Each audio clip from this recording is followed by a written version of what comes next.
નમસ્કાર બનાસકાંઠા, હું મનીષ બ્રહ્મભટ્ટ.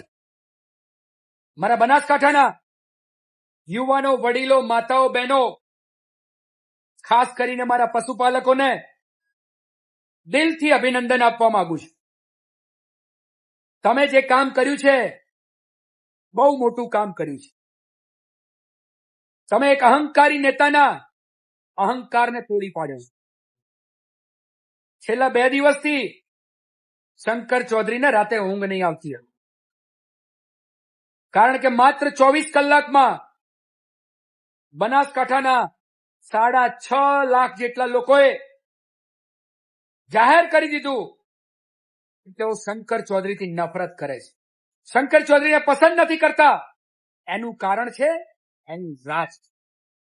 કાવા દાવા અને ષડયંત્રોથી ભરેલું, ડરાવવા અને દબાવવાનું એનું રાજકારણ બનાસકાંઠાના યુવાનો અને લોકોને પસંદ નથી, એવું લોકોએ જાહેર કર્યું.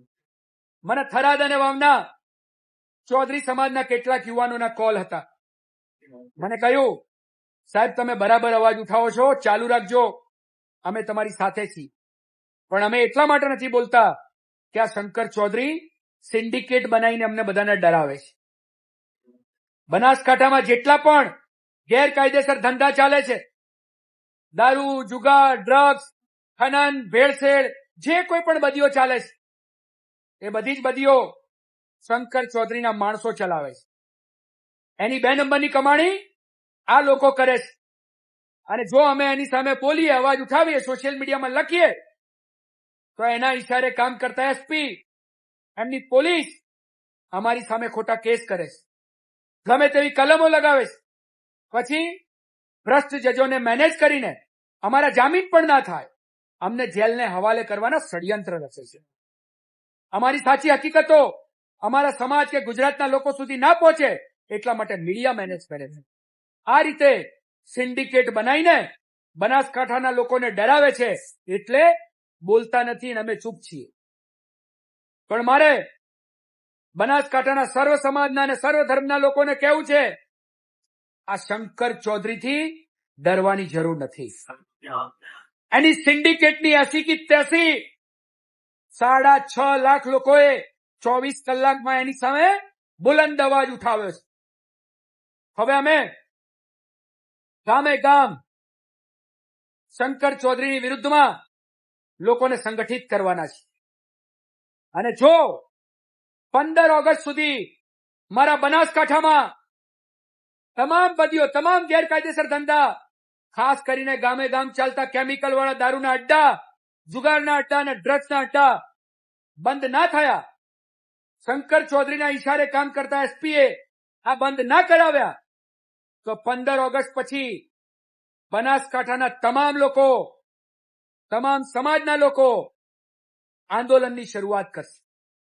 અને આ આંદોલનને ગુજરાતના તમામ લોકો સમર્થન કરશે. અને પછી જ્યાં સુધી આ શંકર ચૌધરી રાજીનામું ના આપે બનાસ ડેરીના ચેરમેન તરીકે અને ગુજરાત વિધાનસભાના અધ્યક્ષ તરીકે, અને જ્યાં સુધી બનાસકાંઠા એસપીને ડિસમિસ કરવામાં ના આવે, ત્યાં સુધી આંદોલન ચાલુ રહેશે. કારણ લોકો તમારા નોકર નથી, તમે લોકોના નોકર છો. લોકોના ટેક્સમાંથી તમે પગાર લો છો, લોકોના વોટથી તમે નેતા બન્યા છો.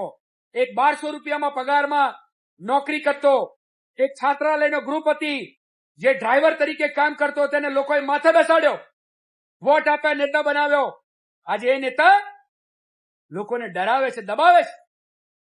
અરે જે પશુપાલકોની સંસ્થા જેના ચેરમેન તરીકે તમે બેઠા છો, એમના સંતાનોને તમે દારૂ અને ડ્રગના રવાડે ચડે એવું ઈચ્છો છો, અને એટલા માટે તમે બંધ નથી કરાવતા. જો તમને પશુપાલકોના પરિવારની ચિંતા હોત ને, તમે એસપીને કહીને જિલ્લામાં ક્યાંય પણ દારૂ કે ડ્રગ્સ મળતું ના હોત, એને કાયમી બંધ કરાવી દીધું હોત. પણ તમને માત્ર કમાણીની ચિંતા છે, લોકોની ચિંતા નથી. અને એટલા માટે તમારા આવા રાજકારણને લોકો પસંદ નથી કરતા.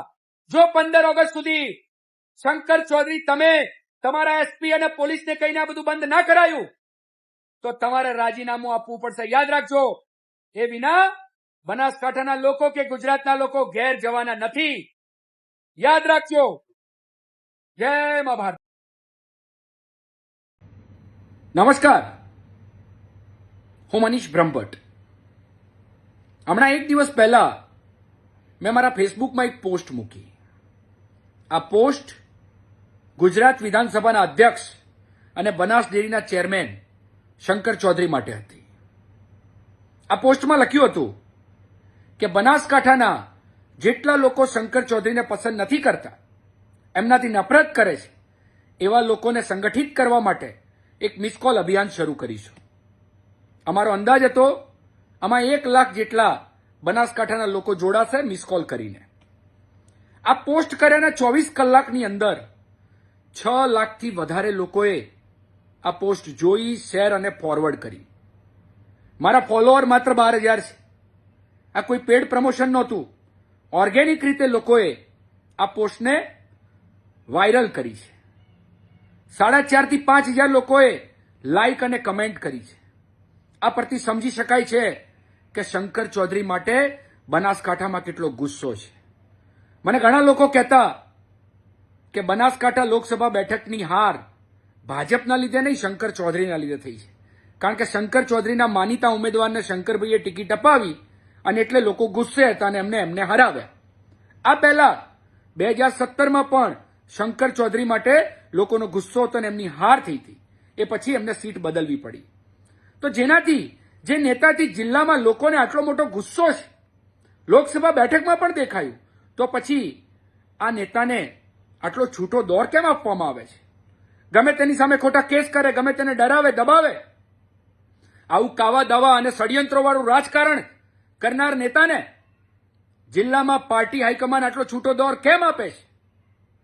જિલ્લાના યુવાનો ત્રાહિમામ છે. મારા ગામમાં 22 જેટલા કેમિકલવાળા દારૂ અને ડ્રગના અડ્ડા ચાલે છે. મેં બનાસકાંઠા એસપીને આ અંગે ફોન કર્યો, વોટ્સએપમાં મેસેજ કરીને દરેક અડ્ડાના લોકેશનો મોકલ્યા. આ એસપીએ મારો નંબર બંધ કરી દીધો, બ્લોક મારી દીધો. મારા ફોન ઉપાડવાના બંધ કર્યા. મેં બીજા લોકોના નંબરોથી ફોન કર્યા તો પણ ઉપાડે નહીં. પછી રેડ કરીને 1-2 જગ્યાએ નાટક કર્યું, પણ ફરીથી એના એ જ અડ્ડાઓ ચાલુ છે. આ તો એવું લાગે છે જાણે પોલીસ અડ્ડાઓ ચલાવી રહી છે. અને કેમ ચાલે છે? કારણ કે જિલ્લાના કહેવાતા મોટા નેતા ઈચ્છે છે કે જિલ્લાના યુવાનો આ નશાથી બરબાદ થાય, એમના પરિવાર બરબાદ થાય, એમની પત્નીઓ વિધવા બને, એમના બાળકો અનાથ બને. નહીંતર આવું ચાલે કેવી રીતે?